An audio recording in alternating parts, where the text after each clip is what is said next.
ಈ video clips ನೋಡಿ.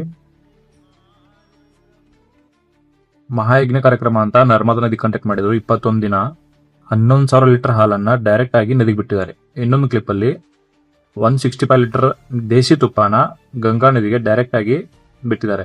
So ಈ ತರ ರಾ ಹಾಲು ತುಪ್ಪ ಡೈರೆಕ್ಟ್ ಆಗಿ ನೀರಿಗೆ ಬಿಡೋದ್ರಿಂದ ಲಿಟ್ರಲಿ ಅಲ್ಲಿ BOD oxygen level sudden increase ಆಗಿ ಆಕ್ಸಿಜನ್ ಅವೈಲಬಿಲಿಟಿ ಕಡಿಮೆ ಆಗಿ ನೀರಲ್ಲಿರೋ ಜೀವಿಗೆಲ್ಲ ಕೆಲವೇ ನಿಮಿಷದಲ್ಲಿ ಸತ್ತೋಗುತ್ತವೆ. It's like a mass killing of fishes. ಹೇಳೋದು ಮಾರ ಗಂಗಾ ಮಾತಾ ಅಂತ, ಬಟ್ ಟ್ರೀಟ್ ಮಾಡೋದು ಡಸ್ಟ್ಬಿನ್ ತರ. ರಿಚುವಲ್ ವೇಸ್ಟ್ ಈಗ ಪೊಲ್ಯೂಷನ್ ಕಾಂಟ್ರಿಬ್ಯೂಟ್ ಅಲ್ಲಿ ಟಾಪ್ 5 ಇದೆ. ಧರ್ಮದ ಹೆಸರಲ್ಲಿ ಎಲ್ಲರೂ ನಾರ್ಮಲೈಸ್ ಮಾಡೋದನ್ನ ಮೊದಲು ನಿಲ್ಲಿಸಬೇಕಾಗಿದೆ. 70% ಭಾರತದಲ್ಲಿರೋ ನದಿ ನೀರು ಕುಡಿಯೋಕೆ ಹೋಗೇ ಇಲ್ಲ. ಅಲ್ಲೇ 90% ನೀರು ಯಾವುದೋ ಒಂದು ರೀತಿಯಲ್ಲಿ ಪೊಲ್ಯೂಷನ್ ಆಗಿಬಿಟ್ಟಿದೆ ಆಲ್ರೆಡಿ. ಅಲ್ಲೇ ಹೇಳ್ತಾರೆ ನಮ್ಮ ದೇಶದಲ್ಲಿ ಮಹಾಜ್ಞಾನಿಗಳು ಪಂಡಿತರು ಅತಿ ಹೆಚ್ಚು ಜ್ಞಾನಿಗಳು ನಮ್ಮ ದೇಶದಲ್ಲಿ ಇರೋದು ಅಂತ. ಹಾಗಿದ್ರೆ ನಮ್ಮ ದೇಶ ಆಲ್ರೆಡಿ ಸೂಪರ್ ಪವರ್ ಆಗ್ಬೇಕಿತ್ತಲ್ಲ. ಸೂಪರ್ PCL ಆಗ್ತಿದೆ. ಒಂದ್ ಕಡೆ 11,000 ಲೀಟರ್ ಹಾಲನ್ನ ನೀರಿಗೆ ಹಾಕ್ತಾರೆ, ಇನ್ನೊಂದ್ ಕಡೆ 11 ಲೀಟರ್ ನೀರಲ್ಲಿ 1 ಲೀಟರ್ ಹಾಲಕ್ಕಿ ನ್ಯೂಟ್ರಿಷನ್ ಬೂಸ್ಟ್ ಮಾಡ್ತಾರೆ.